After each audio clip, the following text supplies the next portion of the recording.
Pasco y Junín, y ahora estaría mucho más al sur.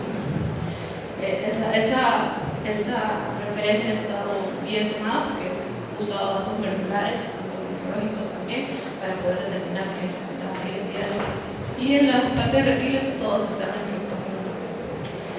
En la parte del decreto supremo, por lo menos 17 de las 18 no han sido consideradas para su evaluación, y en los reptiles ninguna está dentro de considerada del decreto supremo para Perú. Entonces, en total, en todo Ayacucho, estamos viendo que al menos más del 50% de especies es lo que se ha incrementado a la actualidad, o que se estaría incrementando a la actualidad. Entonces, las especies que ya, esta es la primera especie que fue formalmente descrita en el 2020 que encontramos en estos bosques. Es un trabajo que hicimos junto con todos los compañeros que participamos ahí. Atelocus morocucacumen, que significa rana de puntos rojos, rana verde de puntos rojos, que fue en 2020. Fue uno de los primeros resultados. Este es un trabajo que está en revisión. Es una nueva especie de Pristimantis también, que estamos trabajando. Esto fue el motivo de mi tesis de maestría. Es uno de los resultados que estamos sacando, que es una ranita de todos estos complejos crípticos que les menciono, y solo una. Entonces nos faltan muchas más dentro de este gran grupo de complejos de especies que tenemos. Tenemos mi compañero Ernesto, que también trabaja con un grupo críptico que es Pristimantis del grupo Lacrimosus. Él también está trabajando en su tesis de maestría con esto, y también tomamos los datos de esta zona de Ayacucho justamente para poder desarrollar. Y otros compañeros que están en la parte de pregrado también están uniéndose a seguir trabajando con estos datos, porque realmente tenemos bastantes por trabajar. Dentro de otros registros tenemos el redescubrimiento de Ornithoglossa digitira después de 40 años, que fue motivo de un póster el día de ayer con el profesor Aguilar. Es una especie que no se veía en muchísimo tiempo, y estaba en datos deficientes, y ya estaba cuando se hizo la categorización anterior en una reunión con todos los que estábamos a cargo de hacer la parte de categorización de anfibios. Estábamos pensando ya en ponerla como posiblemente extinto, porque no la veía en mucho tiempo, y además es una especie que está en una zona que es 100% el cambio de uso de suelo, es uno de los factores más problemáticos, ¿no? Porque obviamente la gente tira el bosque para poner coca. Entonces, no, pues, imagínense encontrar ahí una salamandra, era un poco complicado, pero nosotros no logramos el año pasado. Entonces es uno de los resultados. Esto también está en redacción. Es un evento muy importante porque esta especie fue escrita en el 80 y los datos que se tenían pues eran muy pocos. Ahorita vamos a agregar molecular, vamos a agregar coloración, porque no se tenía la coloración, y otros caracteres adicionales para poder describirla, no reescribirla, pero dar el redescubrimiento de esta especie. Y además, algo curioso de esto es que esta especie nosotros pensábamos que podría estar en bosque primario, y nos vimos con la sorpresa de que estaba en las chacras, ahí en las chacras abandonadas, no en las chacras que estaban siendo cultivadas o activas, sino en las que ya están abandonadas. Ahí estaban bien lindas. Y bueno, esto es para que más o menos se haga una idea de la diversidad de las especies. Tenemos colúbridos, que son la mayoría para el incremento de las especies que se están dando en Ayacucho. Tenemos más. Los activideos son los anólidos, estos que están acá. Tenemos gimnoftalmios que estamos agregando. Estos ya anteriormente estaban en Ayacucho, Chasqui. Igual se reportaron. Tenemos también más. Tenemos estos pseudobonatodes que corresponden también a especies que necesitamos más colectas, y el género pseudobonatodes es un género muy problemático para los herpetólogos porque no hay mucha evidencia molecular disponible. Entonces, hacer un análisis más profundo necesitaría un muestreo o un remuestreo de todo, y tener tejidos frescos para poder hacer un análisis más interno, más fuerte, ¿no? En este caso, muchas de las especies están quedando como afines o como cefes porque no cumplen con los caracteres. No podemos decir todavía que son especies candidatas, necesitamos más evidencia antes de lanzarnos a eso, ¿no? Tenemos después los anfibios, las trotecas, que son las propias de esta zona. Este también fue un registro muy interesante porque tampoco se registró hace tiempo. Tampoco estaba disponible la secuencia y la estamos manejando también. Y bueno, otros registros adicionales, ¿no? Tenemos los Pristimantis, que son todos estos, los estrobomántidos y los hílidos, que son también uno de los más comunes, los estrobomántidos. De todos estos, por ejemplo, tenemos en estrabomántidos, que son los prismantis, las noblelas, los arebates, al menos ya con evidencia tanto morfológica, métrica y molecular.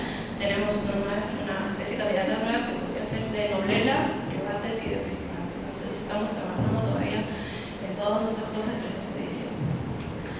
Y bueno, como conclusiones evidentemente reportamos el incremento de la diversidad de las especies de metafauna en el departamento de Ayacucho. Tenemos más especies candidatas, eso significa aumento de biodiversidad para el Perú.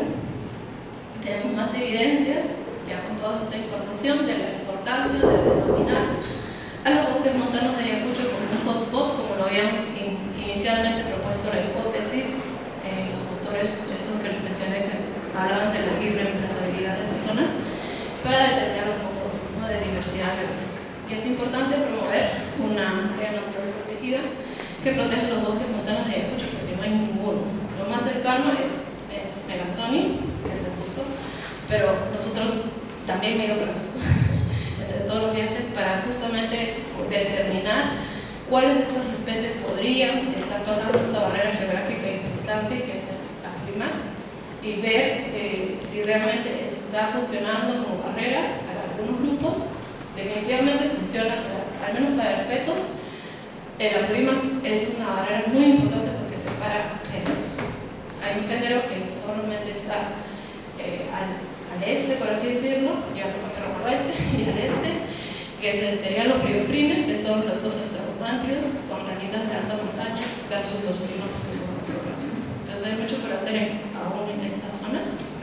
Y bueno, los agradecimientos a todas estas instituciones que me han apoyado con becas, el Fondecid, el CEFORTOS, el museo, por supuesto, personas como Rudy, también otro asesor externo, la profesora Mónica Aracaki, que me ha dado mucho soporte en la parte de extracción de secuencias, de tejidos, de ADN, a Pablo, que es Pablo Venegas, un herpetólogo de COVID, que me ha apoyado muchísimo, y Sebastián, que me ha apoyado mucho.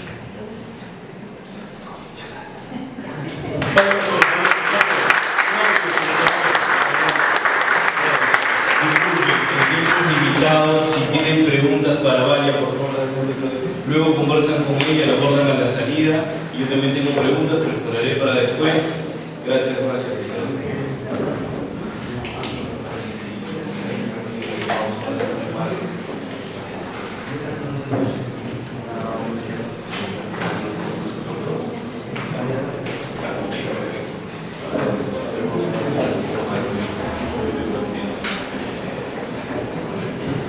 Bueno, estimados ponentes presentes, vamos a darle pase a la siguiente ponencia. Vamos a presentar a Claudio Cornejo, candidato a doctor de la Universidad de Concepción, en Chile. Entonces, él nos va a presentar su ponencia Diversidad bimodal asimétrica de los poliplacóforos del Pacífico Oeste. Palmas para Claudio, por favor. ¿Se escucha bien? Sí. Sí, bien. Bueno, ¿o se escucha mejor así? Sí, ya. Bueno, yo les voy a presentar parte de lo que viene siendo mi proyecto de tesis, ¿cierto? Que es evaluar el patrón de diversidad de los quititones, los poliplacóforos, en toda la costa este del Pacífico. ¿Sí? El gradiente de la actividad de diversidad es uno de los patrones que fueron primeramente descritos, ¿cierto?, en biología. De hecho, Humboldt fue quien visualizó esto en primera instancia, indicando que a medida que uno viajaba desde los polos hacia el Ecuador, era abismante cómo la vida iba floreciendo e iba surgiendo, en sus palabras, ¿cierto? Esto quiere decir básicamente que nosotros en regiones extratropicales vamos a encontrar pocas especies y a medida que nos acercamos al Ecuador deberá incrementar esta diversidad de especies, ¿sí? Esto es lo que típicamente se conoce como un patrón directo o un modelo directo del gradiente latitudinal de diversidad, el cual ha sido ampliamente estudiado y sustentado en diversos taxas, tanto terrestres, marinos, invertebrados, vertebrados, ¿sí? Lo interesante es cuando pasamos al ambiente marino. ¿Por qué? Porque en el ambiente marino tenemos cosas raras, ¿sí? Por ejemplo, un patrón inverso o un modelo inverso, en el cual vemos que la menor cantidad de especies de los linajes se encuentran en el Ecuador, y a medida que nos acercamos a los polos, incrementa la diversidad de este linaje, ¿sí? O últimamente se ha descrito, en base a un metaanálisis realizado por George Harry y colaboradores en el 2016, un modelo binomial, o sea, bimodal, ¿cierto? En el cual la mayor riqueza de especies es encontrada a latitudes medias, en comparación con lo que veíamos previamente, que eran los polos o en el Ecuador. ¿Sí? Lo interesante de esto es que, debido también al tiempo que se llevan estos modelos, es el número de hipótesis que se ha planteado para poder entender. De esta manera, para el modelo directo, hay un total de 124 hipótesis, ¿cierto? Ya es una exageración y ya no se sabe incluso cómo evaluarla. Mientras que el patrón inverso no ha tomado tanto interés, y por otro lado, el patrón bimodal, solamente ha sido planteada la hipótesis precisamente del Chaucar y colaborador. ¿Sí? Lo interesante de esto es que todos estos extinción de hipótesis puede ser explicado a través de los mismos procesos macroevolutivos, ¿cierto? Los procesos de dispersión, especiación y extinción. ¿Sí? En este contexto, los chitones o los polinacóforos son un grupo interesante de estudio, ya que son exclusivamente marinos, ¿cierto? Están ampliamente distribuidos, como podemos ver en esta figura, y son exclusivamente o mayormente costeros, ¿sí? En el intermareal rocoso. ¿Ya? Su diversidad al año 2022 era de 1058 especies actuales, ¿cierto? Y se ha sugerido que presentan justamente este patrón directo de diversidad. Pero esto no es tan así. ¿Ya? De hecho, Ernst propone que en la costa del Pacífico Sur, o sea, la costa del Pacífico, se encuentra la mayor diversidad de chitones a nivel mundial. ¿Sí? ¿Cuántos son? No lo sabemos, es lo propio. ¿Sí? Y tampoco tenemos certeza de cómo es el patrón de distribución de los chitones en esta